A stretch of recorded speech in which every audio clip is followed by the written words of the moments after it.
Hello everyone, আমি Ankita. Welcome back to my channel. আজকের ভিডিওটা তোমাদের জন্য অনেক ইনফরমেটিভ ভিডিও হতে চলেছে, তার কারণ অনেক ইনফরমেশন এই ভিডিওতে আমি আজ তোমাদের দেবো। সেগুলো সবগুলোই তোমরা কোয়েশ্চেন করেছো, আমি সেগুলোই উত্তর দেবো আজকের ভিডিওতে। আমি অ্যান্সার দেবো হচ্ছে তোমাদের রেজাল্ট কখন বেরোবে, কাউন্সিলিং প্রসেসটা কি, কেমন করে হয়, আর এই মুহূর্তে দাঁড়িয়ে তোমাদের কি নতুন করে কোনো পেড ব্যাচ নেওয়া উচিত, যে অনলাইন কোনো পেড ব্যাচ, নাকি তোমরা সেলফ স্টাডি করবে না কি করবে, সেই সব নিয়ে তোমাদের এই যে এক্সাম বেরোলো এএনএম জিএনএম 2026-এর, তো এরপর নেক্সট তোমাদের করণীয় কি হবে, তোমরা কি করবে এরপর।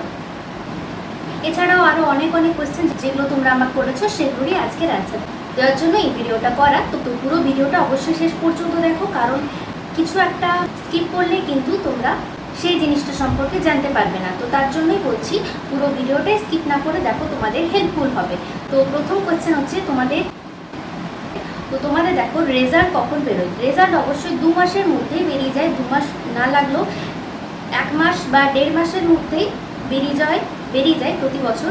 তো প্রথমেই তোমাদের রেজাল্ট দেয় না, প্রথমেই দেয় তোমাদের মডেল অ্যান্সার কি, যেটা তোমাদের এক্সামে মোটামুটি 10 থেকে 12 দিনের মধ্যে দিয়ে দেওয়া হয়। আমাদের বেলায় এক্সাম হয়েছিল 23শে জুলাই, আর আমাদের মডেল অ্যান্সার কি দিয়ে দেওয়া হয়েছিল আগস্টের 18 তারিখে।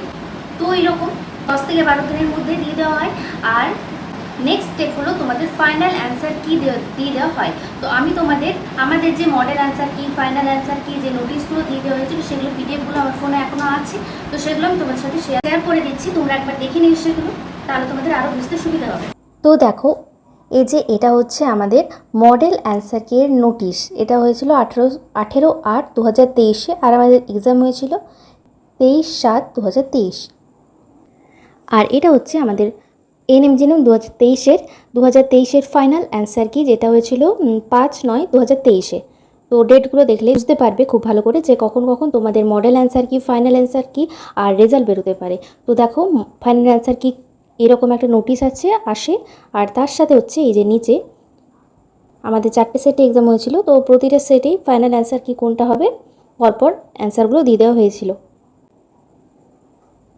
এই যে এটা হচ্ছে টোটাল পিডিএফ ফাইনাল অ্যান্সার কি। এরপর ফাইনাল অ্যান্সার কি পরেই হচ্ছে তোমাদের রেজাল্ট দিয়ে দেওয়া হয়। তো আমাদের ফাইনাল অ্যান্সার কি তো দিয়েছিল 5 সেপ্টেম্বর, আর তারপরের দিনই বা সেই দিনই যদি মর্নিংয়ে তোমাদের এই ফাইনাল অ্যান্সার কিটা দিয়ে দেওয়া হয়, তাহলে ইভিনিংয়েই হয়তো বা তার নেক্সট ডেতে তোমাদের রেজাল্ট দিয়ে দেওয়া হয়। রেজাল্টের পরে তোমাদের করণীয় কি, রেজাল্ট বা র্যাঙ্ক কার্ড তো তোমাদের দিয়ে দেওয়া হয়। তারপরে তোমাদের কিন্তু সিট ম্যাট্রিক্স বেরিয়ে যায়, যে তোমাদের কোন কলেজে কটা সিট আছে এবং কোথায় গভর্নমেন্ট কলেজগুলো আছে এই বছর। তো সেই সিট ম্যাট্রিক্সটা বেরিয়ে যায়। তো সেই অনুযায়ী এবার তোমাদের রেজিস্ট্রেশন করতে হয়। রেজিস্ট্রেশন করার পরেই তোমাদের স্টার্ট হয় কাউন্সিলিং। রেজিস্ট্রেশন হয়ে যাওয়ার পরে তোমাদের চয়েস ফিলিং করতে হয়। চয়েস ফিলিংয়ের লাস্ট ডেট থাকে, চয়েস ফিলিংয়ের লাস্ট ডেট মানে চয়েস লক করা হয়ে গেলে আর তোমরা চয়েস ফিলিং করতে পারবে না। তো অনেকটা ডেট থাকে চয়েস ফিলিং করার পরে। তো র্যাঙ্ক কার্ড বেরিয়ে যাওয়ার পরে তোমাদের রেজিস্ট্রেশন করতে হয়। রেজিস্ট্রেশন করার জন্য তোমরা যেখান থেকে তোমরা ফর্ম ফিল আপ করেছিলে সেখানে তোমরা সেই সাইবার ক্যাফে যেয়ে পরে রেজিস্ট্রেশন করিয়ে নেবে। কিছু টাকা লাগে, তোমাদের সেই নোটিশটা দিয়ে দেওয়া হবে কত টাকা লাগবে। আর রেজিস্ট্রেশনের জন্য লাগে শুধুমাত্র অ্যাডমিট কার্ড আর র্যাঙ্ক কার্ড লাগে। তো এগুলোতে তোমরা রেজিস্ট্রেশনটা করতে পারবে। রেজিস্ট্রেশনের পরেই কিন্তু তোমাদের চয়েস ফিলিং ডেট দিয়ে দেওয়া হয়, নোটিশ দেবে। তো সেই ডেটে তোমাদের চয়েস ফিলিংটা স্টার্ট হয়। চয়েস ফিলিংটা স্টার্ট হওয়ার পরে কিছুদিন সময় দিয়ে দেওয়া হয় চয়েস ফিলিংয়ে। তোমরা চয়েস ফিলিংটা কেমন করে করবে সেটা পরে বলে দেবো। তো তোমরা যে কলেজগুলো তোমরা আগে চাও সেগুলি আগে দেবে, সেরকম করে করতে হয় চয়েস ফিলিং। তো ওগুলো পরে বলবো। আর চয়েস ফিলিং করে নেওয়ার পরে তোমাদের লাস্ট ডেট দিয়ে দেওয়া হয় চয়েস ফিলিংয়ের, মানে চয়েস লকিংয়ের। যদি তোমরা প্রথম দিন চয়েস ফিলিং করে নাও, তাহলে যদি আর কিছু এডিট না করতে চাও, তাহলে ওই চয়েস লকিংয়ের দিনই তোমাদের ওই যেদিন প্রথম দিনের যে দিনটা করলে সেটাই তোমাদের লক হয়ে যাবে। আর যদি তোমরা লক ডেটের দিনও মানে লক হওয়ার কিছুক্ষণ আগে অবধিও তোমরা চেঞ্জ করতে পারো। মানে ওই যেদিন চয়েস লগিংয়ের ডেট থাকে সেদিন রাত 12টা পর্যন্ত চয়েস এডিট করা যায়। তো লক হয়ে যাওয়ার পর আর চেঞ্জ হবে না, সেটা অনেকদিন টাইম থাকে। তো এখানেই তোমাদের কিন্তু মোটামুটি কাজ শেষ। এরপরে তোমাদের কাউন্সিলিং হয়। কাউন্সিলিংয়ে তোমাদের কিছু করতে হবে না, তোমাদের কাজ ছিল চয়েস ফিলিং করে নেওয়া। তো কাউন্সিলিংটা তোমাদের যে চয়েস ফিলিংটা তোমরা করলে, তোমাদের র্যাঙ্ক অনুযায়ী, তোমাদের নাম্বার অনুযায়ী ফার্স্ট কাউন্সিলিং মানে যেদিন ফার্স্ট কাউন্সিলিংয়ের রেজাল্ট বেরোবে সেদিন তোমরা ওই অনলাইন পোর্টালে গিয়ে পরে অ্যাডমিট কার্ড অ্যাপ্লিকেশান নাম্বার দিয়ে তোমরা দেখলে যে ফার্স্ট কাউন্সিলিংয়ে তোমাদের নাম এসছে কিনা, মানে তোমরা কলেজ পেয়েছো কিনা, গভর্নমেন্ট কোনো কলেজ পেয়েছো কিনা, তোমাদের ইচ্ছে মতো তোমরা যেটা চেয়েছিলে ওটা পেয়েছো কিনা, বা যে কোনো গভর্নমেন্ট কলেজ তোমরা পেয়েছো কিনা। তো যদি পেয়ে থাকো সিট অ্যালটমেন্ট, তাহলে তোমাদের কিন্তু সেই মুহূর্তে করণীয় হচ্ছে 1000 টাকা লাগে, সেই মুহূর্তে তোমাদের সিট লকিং করতে হয়। মানে দেখলে ফার্স্ট কাউন্সিলিংয়ে তোমাদের যদি নাম চলে আসে তাহলে তোমরা সিট বুকিং করে নিলে 1000 টাকা দিয়ে হয়ে গেল, ব্যাস। এরপরে তোমাদের ভেরিফিকেশনের জন্য ডেট দিয়ে দেওয়া হয়, তারপর দিন থেকে দিয়ে দেওয়া হয়। তো তোমরা যেখানে পেয়েছো গভর্নমেন্ট কলেজটা, সেই কলেজে যে করে ভেরিফিকেশন করে নেবে এবং সেদিনে অ্যাডমিশন নিয়ে নেবে। আর যদি তোমাদের ফার্স্ট কাউন্সিলিংয়ে নাম না আসে তাহলে তোমার সেকেন্ড কাউন্সিলিংয়ের জন্য অপেক্ষা করবে। সেকেন্ড কাউন্সিলিংও সেম প্রসেস। আর তারপরে তোমরা সেকেন্ড কাউন্সিলিংও যদি না আসে তাহলে মপ আপ রাউন্ড একটা হয়, তো সেটার জন্য আলাদা করে রেজিস্ট্রেশন করতে হয়। ফার্স্ট আর সেকেন্ড কাউন্সিলিংয়ে না হলে তোমরা মপ আপ রাউন্ড অব্দি অপেক্ষা করবে। আর যদি তোমরা ফার্স্ট কাউন্সিলিংয়ে যেটা পেলে সেটা তোমরা চাও না, যদি তোমরা আপগ্রেড করতে চাও, অন্য কোনো কলেজ চাও, তাহলে তোমরা সেকেন্ড কাউন্সিলিংয়ের জন্য অপেক্ষা করবে। আপগ্রেড করিয়ে পরে, মানে ফার্স্ট কাউন্সিলিং পেয়ে গেলে অন্য কলেজটা, সেটা তোমরা চাও না, তো সেটা আপগ্রেড করিয়ে পরে সেকেন্ড কাউন্সিলিংয়ে তোমরা দেখলে যে সেই তোমাদের যেটা চেয়েছিলে সেটা এসছে কিনা। যদি না আসে তাহলে আগেরটাই তোমাদের থাকবে, ওটা কোনো প্রবলেম নেই। তারপর তোমরা যে গভর্নমেন্ট কলেজে পেয়েছো ফার্স্ট কাউন্সিলিংয়ে, সেখানে তোমরা যে সেই জিনিসটা আপগ্রেড করে নিতে পারবে। এবার আসি যারা একদম পাস করবেই, যারা পাস করতেও পারো বা নাও করতে পারো, এবং যারা পাস করবে না, মানে কম নাম্বার, অনেকটাই কম নাম্বার, তোমরা বুঝেই গেছো যে তোমরা পাবে না এই ইয়ারে, তারা কি করবে? তো 3টে গ্রুপেই আমি কিন্তু বলে দিচ্ছি তোমরা কি করবে। তো তোমাদের প্রোফর্মা 1, 2 এগুলো তো বানাতে হয়, মেডিকেল সার্টিফিকেট, সেগুলো তোমরা জানোই। তো কখন বানাবে সেই এই গ্রুপ অনুযায়ী আমি বলে দিচ্ছি। তো প্রথমেই হচ্ছে তোমাদের যারা এই বছর তো একটু কাট অফ কম যাবে, তো তোমাদের আমি কাট অফের ভিডিও বলে দিয়েছি যে কেমন কাট অফ যেতে পারে, সেটা তোমরা দেখে নিতে পারো। তো তোমরা যদি জেনারেল হও আর তোমাদের 69 আপ আছে, তাহলে তাদের এনএমের জন্য কিন্তু মোটামুটি একটা সেফ স্কোর ধরা যেতে পারে এই বছরের জন্য। তো তার একটু মাইনাস প্লাসও হতে পারে। তো তোমরা মোটামুটি 60+ যারা পেয়েছো, তারা জিএনএম তো অবশ্যই পেয়ে যাওয়ার চান্স আছে এবছর। তো তোমরা কিন্তু হচ্ছে মানে কনফার্ম যে পাচ্ছই। তখন তোমরা কি করবে? তোমাদের যদি কোনো ভুল থেকে থাকে আধার কার্ড বা অন্য কোনো ডকুমেন্টে যদি ভুল থেকে থাকে, সেগুলো এই মুহূর্তে ঠিক করে নিতে পারো। বা যদি কোনো সার্টিফিকেট রিনিউয়াল করানোর থাকে, যেমন ইডব্লিউ সার্টিফিকেট, ওবিসি সার্টিফিকেট, এগুলো রিনিউয়াল করার থাকে, তো সেগুলো করে নিতে পারো এই সময়টার মধ্যে। আর হচ্ছে তোমরা প্রোফর্মা A1, A2 আর মেডিকেল সার্টিফিকেট, এগুলো তোমরা কিছুদিন মোটামুটি 1 মাসের মতন, 1 মাস পরে কিন্তু এগুলো রেডি করতে পারো। এরপর হচ্ছে তোমাদের মার্কসটা মোটামুটি তোমাদের মনে হচ্ছে যে তোমরা পেতেও পারো এবছর বা নাও পেতে পারো, তখন তোমরা কি করবে? তোমরা কিন্তু তোমাদের প্রিপারেশনটা, মানে পড়াশোনাটা তোমরা কন্টিনিউ করতে থাকো। পেড ব্যাচ এখন থেকে নেওয়ার দরকার নেই, অনলাইন কোচিং, কিন্তু তোমাদের যেহেতু একটু চান্স আছে পাওয়ার, তার জন্য তোমরা পড়াশোনাটা চালিয়ে যাও, পড়াশোনাটা বন্ধ করো না।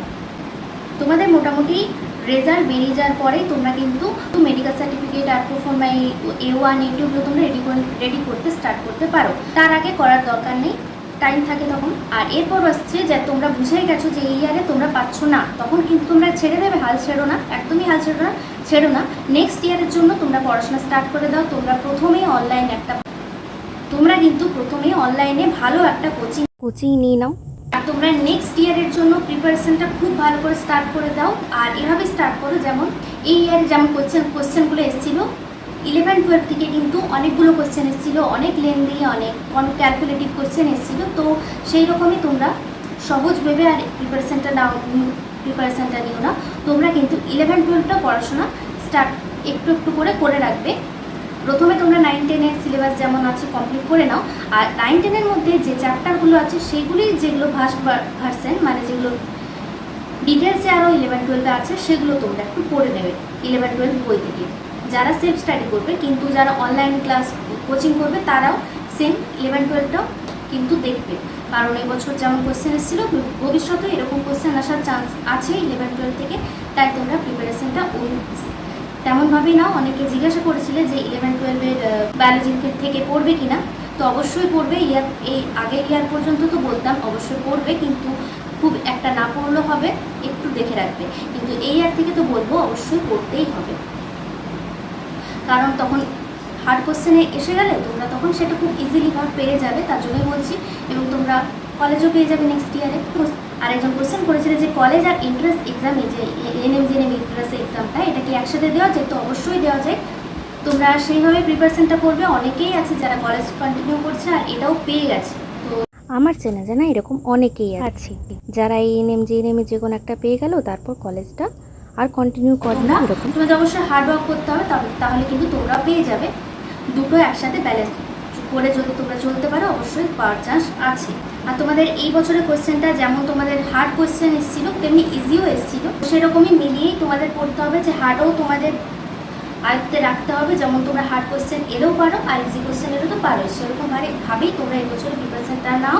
আর প্রথমেই তোমরা যারা একদমই বলছো যে পরের বছরে এই যারা একদমই কম নাম্বার পেয়েছো এই বছর, নেক্সট ইয়ার যে প্রিপারেশন নিতে চলেছো, তোমরা কিন্তু অনলাইন কোচিং নিয়ে নিতে পারো। আর তোমরা অনেকে জিজ্ঞাসা করেছো আমাকে যে আমি কোন অনলাইন কোচিংয়ে পড়েছিলাম, তো আমি আগেও বলেছি।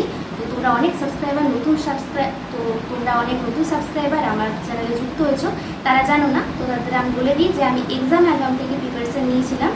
তো যে কোচিংয়ে নাও তোমরা কিন্তু সেলফ স্টাডিটা মাস্ট, ওটা কিন্তু তোমাদের খুব ভালো করে করতে হবে। তাছাড়া সব কোচিংই ভালো। সিডিএ ভালো কিনা জিজ্ঞেস করছো, তো হ্যাঁ সবগুলোই ভালো। না, আমি এক্সাম অ্যালবাম থেকে পড়েছিলাম। তো শেষে বলি যে তোমাদের কিন্তু প্রিপারেশনটা ফুল টাইম নিতে হবে। তার মানে হচ্ছে এখন থেকে স্টার্ট করতে হবে নেক্সট ইয়ারে এক্সাম দেওয়ার জন্য। তো তোমরা প্রিপারেশনটা স্টার্ট করে দাও, বেশি করে প্রিপারেশন নাও। যারা এই কদিন ধরে প্রিপারেশন নিচ্ছিলে, যাদের হলো না এই বছর, তারা মন খারাপ করো না, কারণ এই ধরনের এক্সামে, এই ধরনের কম্পিটিটিভ এক্সামে অবশ্যই তোমাদের কিন্তু বেশি করে পড়তে হবে, বেশি টাইম দিয়ে পড়তে হবে, তাহলে কিন্তু তোমরা অবশ্যই পারবে। তো প্রিপারেশন স্টার্ট করে দাও। নেক্সট ইয়ারে এক্সাম দেবে তারা আজ থেকে আবার প্রিপারেশন স্টার্ট করে দাও। আর তোমাদেরকে আরও কিছুগুলো কোয়েশ্চেন করেছো তোমরা, সেগুলোর অ্যান্সার দিদি। এই যে রিয়া তুমি একটা কোয়েশ্চেন করেছো যে 2023-এ কতজন ক্যান্ডিডেট এক্সাম দিয়েছিল, মনে আছে তোমার?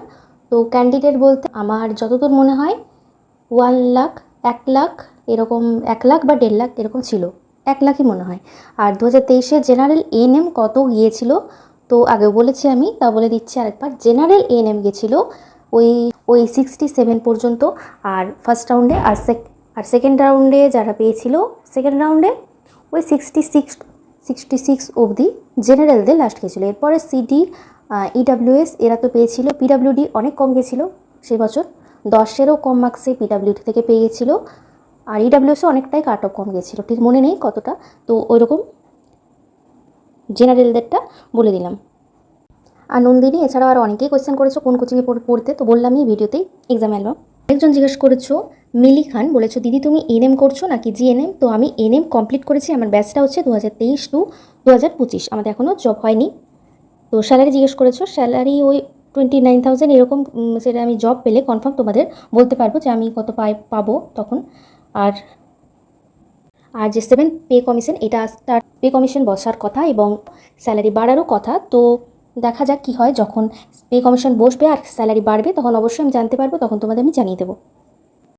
আরেকজন একটা কথা জিজ্ঞেস করেছো, এই কমেন্টটা জিন্না তারা বলেছো দিদি এবার আমার এক্সাম খুব খারাপ হয়েছে। তো পুরো কমেন্টটা আমি পড়ছি না। তোমার কোশ্চেনটা হচ্ছে যে তুমি সেলফ স্টাডি করতে চাও, বাড়িতেই সেলফ স্টাডি করতে চাও। তো এই সেলফ স্টাডি পড়ে কি পাওয়া সম্ভব? আর নোট করে পড়া ভালো নাকি 9-10-এর বই পড়া ভালো? তো এটা নিয়ে ডিটেলসে বলতে গেলে একটু বেশি টাইম লাগবে। তো আমি ছোট্ট করে একটা কথা তোমাকে বলে রাখি যে সেলফ স্টাডি করতে পারো। তুমি সেলফ স্টাডি করলে তোমাকে আগে কনসেপ্টটা ক্লিয়ার করতে হবে, শুধু 9-10-এর বইটা পড়ে গেলে হবে না।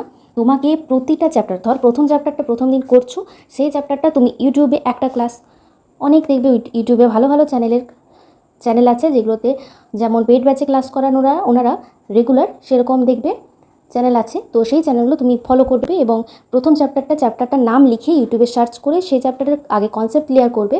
তারপরে তোমার নিজের মতো করে নোটস লিখবে, অবশ্যই নোটস তোমাকে লিখতেই হবে।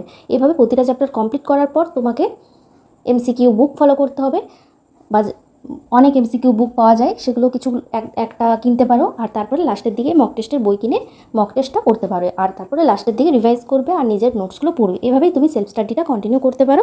আর ভালো করে পড়লে তুমি সেলফ স্টাডি করেও পাবে, যদি তুমি এখন থেকেই পড়া স্টার্ট করো, যেহেতু তুমি অনেকটা টাইম দেবে। আর অবশ্যই মন দিয়ে পড়তে হবে, মন অন্যদিকে গেলে হবে না। আর হচ্ছে প্রতিটা চ্যাপ্টার ওয়াইজ কনসেপ্টটা ক্লিয়ার করতে হবে, ব্যাস। তো আরেকজন জিজ্ঞেস করেছিলেন রাজিয়া, বলেছো ম্যাম আপনি নিউট্রিশন অনার্স করেছিলেন? তো হ্যাঁ, আমি নিউট্রিশন অনার্স করেছিলাম, 2022 সালে আমার কলেজ কমপ্লিট হয়। তো তোমাদের কোশ্চেন আর এই কটা আমি দেখলাম কাছাকাছি, আর বাকি কোনো কোশ্চেন থাকলে অবশ্যই কমেন্টে করো। তো তারপরে চলো ভিডিওতে ফিরে আসা যাক। আর তো আজকের ভিডিওটা আমি এখানে শেষ করছি। ভিডিওটা ভালো লাগলে অবশ্যই ভিডিওটা লাইক করে দিও, আর যারা নতুন এসছো চ্যানেলে অবশ্যই সাবস্ক্রাইব করে দিও, আর অবশ্যই কমেন্ট করে জানিও তোমাদের আরও কোনো কোশ্চেন থাকলে, আমি নেক্সট ভিডিওতে সেই অ্যান্সারগুলো দিয়ে দেবো। আরও অনেক ধরনের নতুন ভিডিও আসতে চলেছে এই চ্যানেলে, যেমন হচ্ছে যে তোমরা অনেকে জিজ্ঞাসা করেছো যে নেক্সট ইয়ার থেকে এএনএম থাকবে কিনা, এএনএম থাকলেও শুধুমাত্র সায়েন্স স্টুডেন্টরাই গিয়ে দিতে পারবে নাকি আর্টস সায়েন্স দুজনই দিতে পারবে। তো সেই নিয়ে আরও অনেক কোশ্চেন নিয়ে তো সেই টাইপের আরও অনেক ভিডিও আসছে আমার চ্যানেলে।